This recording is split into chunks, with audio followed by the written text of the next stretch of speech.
Ambulu, Omesabouni et Bokaye pour toute la tribu de Bantou de l'Afrique.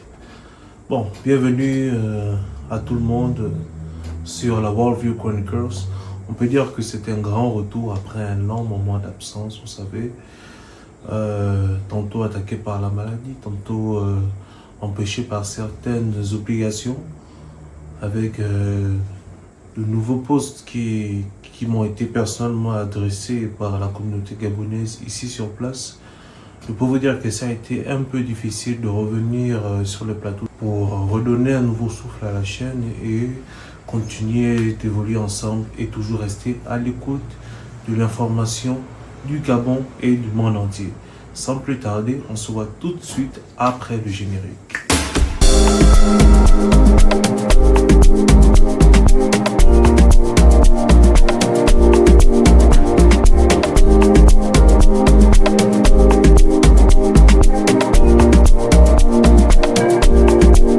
Je vais être assez bref aujourd'hui parce que c'est notre vidéo de grand retour. Il y a beaucoup de choses encore à planifier, à mettre en place pour que nous puissions retrouver un bon rythme de diffusion. Mais c'est pas pour autant que j'ai une fausse info pour vous. Parce que les infos que je suis allé pêcher pour vous sont toutes fraîches et elles datent de quelques jours. C'est bien sûr en rapport avec les nouvelles élections qui vont se dérouler au niveau du Gabon. Et pour ce faire, j'ai pris un élément très intéressant. Vous l'avez déjà vu à plusieurs reprises, même lors du coup d'État, s'exprimer et parler avec force et éloquence de tout ce qui a été fait et les projets qui ont été menés à bien par le CTRI en vue d'une prochaine élection présidentielle. Donc pour commencer, je vais partir du général pour le particulier.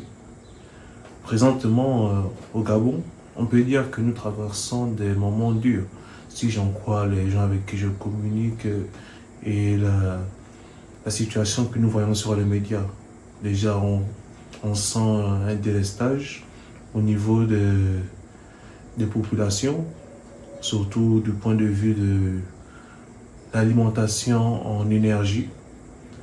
On peut voir des populations qui sont dans un chuchotement, un esprit aussi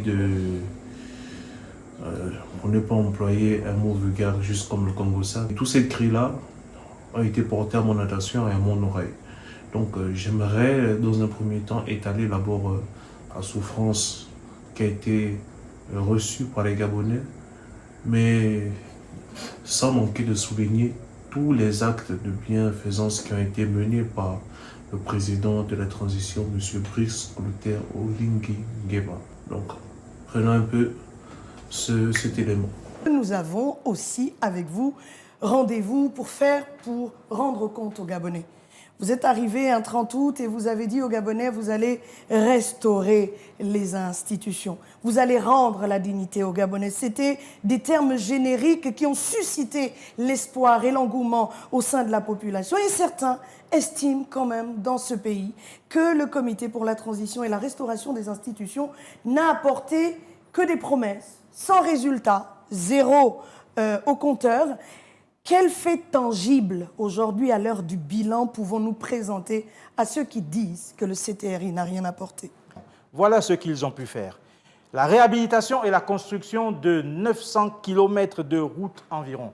Nous vivons tous au Gabon et nous voyons, ci et là, des routes qui sont construites, livrées, inaugurées chaque jour au quotidien. Pour paraphraser un Gabonais lambda, vos routes bétonnées, là, c'est de ça qu'il s'agit. Nos routes bétonnées, pour paraphraser ce même Gabonais. Ce compatriote. Les routes bétonnées, on en a construit 900 km sous le CTRI de routes en 18 mois. Sous l'ère du CTRI. D'accord. S'agissant de l'éducation nationale, nous avons tous vu la gratuité des frais d'inscription et ce retour aux bourses scolaires. Ces bourses qui avaient été supprimées, il convient de le mentionner, par l'ancien régime en 2017. On ne sait trop pour quelles raisons. Très bien. Nous avons d'autres ministères où vous avez des exemples précis, puisque d'aucuns considèrent que le pays se portait mieux avant le 30 août. Monsieur le ministre, porte-parole du CTRI, concrètement, vous avez fait quoi? Bien outre sûr, la défense, bien sûr, outre l'éducation. Et vous héritez cela. d'une dette, et puis un matin, on nous brandit le fait que le CTRI commence à payer ses dettes, et plus tard, on nous dit que le Gabon est incapable de payer 17 milliards. Mieux, on nous dit que le pays est surendetté, qu'on est passé, on a frôlé les 10 000 milliards de dettes. Est-ce que là, le CTRI a avancé ou il a reculé? Les gens font simplement dans l'exagération. Très bien, dites-nous. Aujourd'hui, je puis vous affirmer qu'au titre de la dette, 1000 milliards ont déjà été payés en moins de 2 ans. Mais où trouve-t-il cet argent, le CTRI?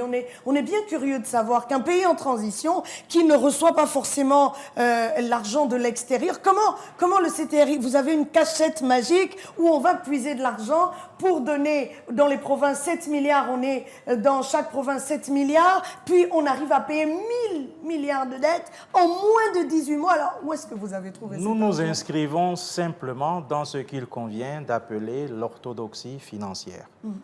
1. Le rachat d'Assala permet d'engranger des ressources considérables. 2. Je vais vous donner les chiffres réalisés par la douane et les impôts en 2024, comparativement à ceux qui avaient été réalisés en 2022. En 2024, la douane a réalisé 496 milliards de francs CFA contre 364 milliards de francs CFA en 2022, soit une hausse de 132 milliards. C'est considérable. Les impôts en 2024 ont fait un chiffre astronomique de 1080 milliards de francs CFA contre 807 milliards de francs CFA en 2022, soit une hausse de 273 milliards de francs CFA. Est-ce que Donc, cet argent a servi? Ne nous posez pas la question de savoir où trouve-t-on cet argent. Si, on est bien obligé. Le Gabon a toujours eu de l'argent, mais seulement la corruption qui sévissait, le manque d'orthodoxie financière qui sévissait, ont toujours fait en sorte que nous ne puissions pas voir les fruits de ce que nous récoltons.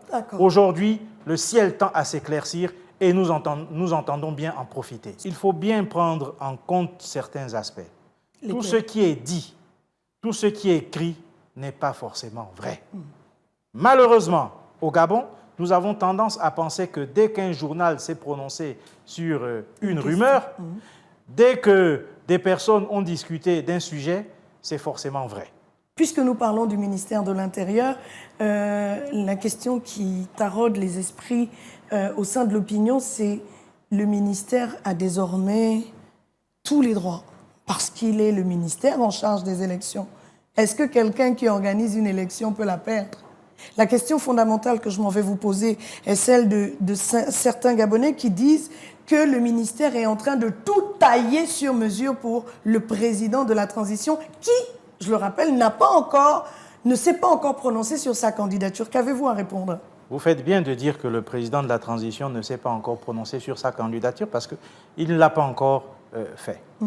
Ensuite, ne prenons pas chez certains ce qui nous arrange et puis quand ça ne nous arrange pas, bon, on clame haut et fort que allez, on est en train de procéder à la préparation de la magouille et tout le reste. Non.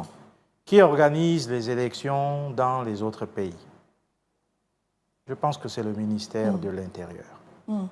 Très bien, c'est une bonne chose. Mais à côté du ministère de l'Intérieur, moi je vais aller sur les questions fondamentales que se posent les Gabonais, parce que si on va ministère par ministère, ils le font déjà bien dans le gouvernement s'exprime, et nous avons besoin de vous pour avoir des précisions sur des faits précis. Délestage, quand je dis ça, qu'est-ce que ça vous fait et quand est-ce que ça s'arrête? Les Gabonais n'en peuvent plus de composer avec la chaleur, la bourbouille qui en découle, et surtout les appareils qui sont grillés au fil des interruptions volontaires d'électricité et d'eau dans les quartiers du Grand Libreville.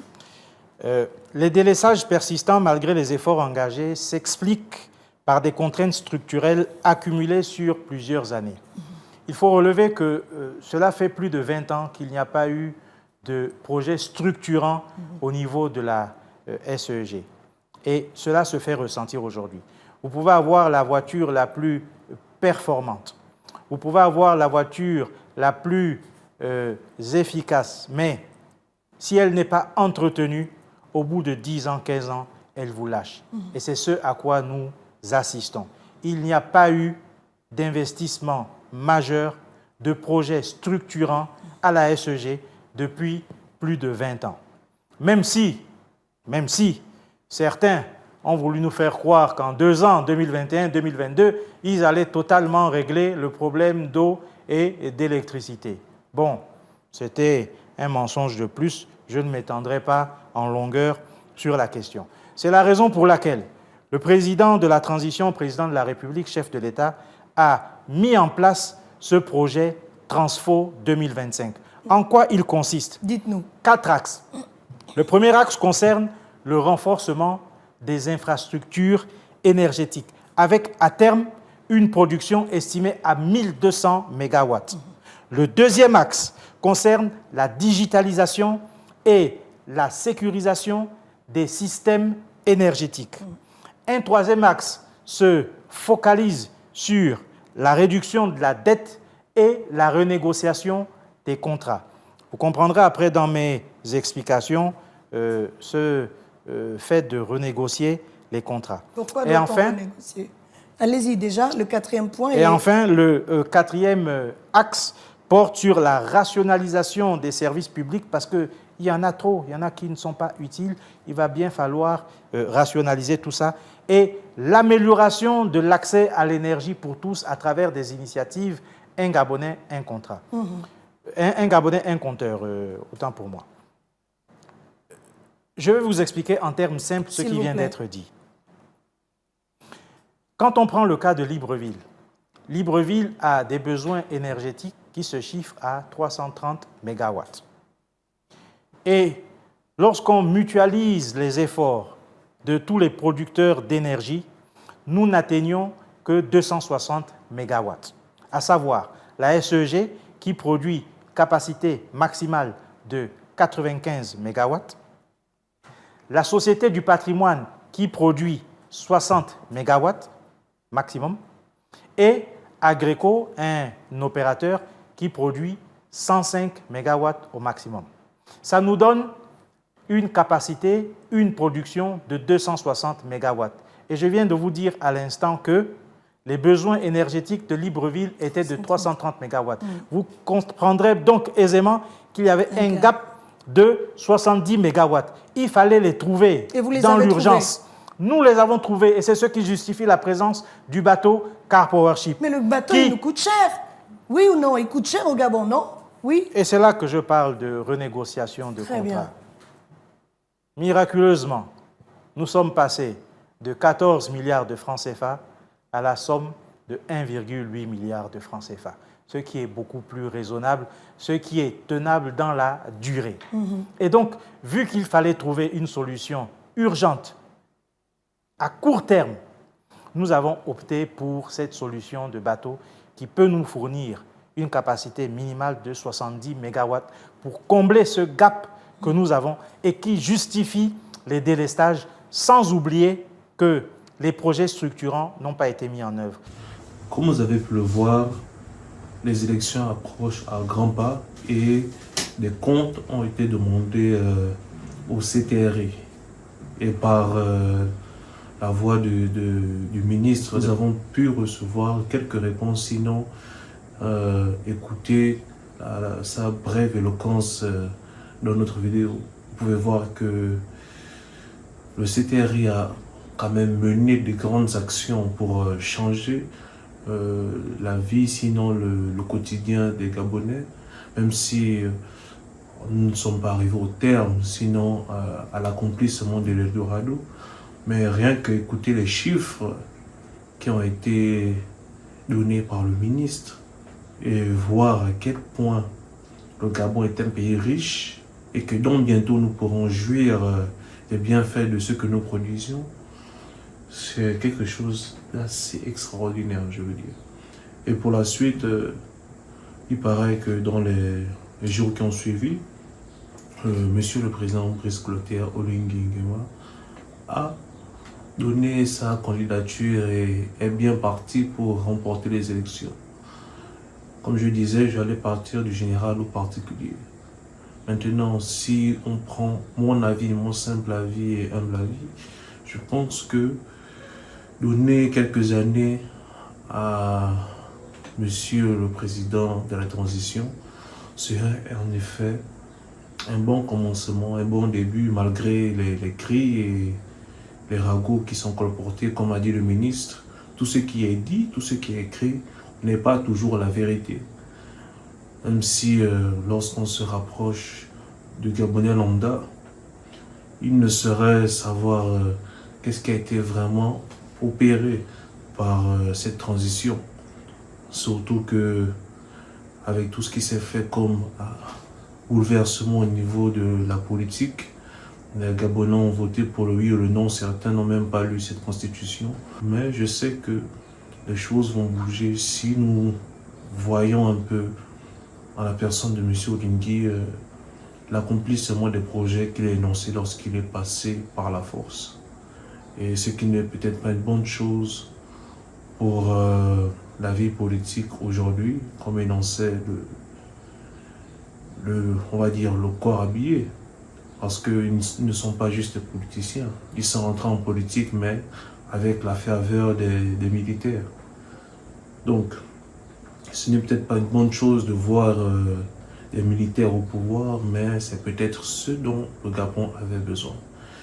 C'est tout. Merci pour ceux qui ont regardé cette vidéo et pour ceux qui voudraient interagir avec nous. Je vous demande, est-ce que vous pensez que M.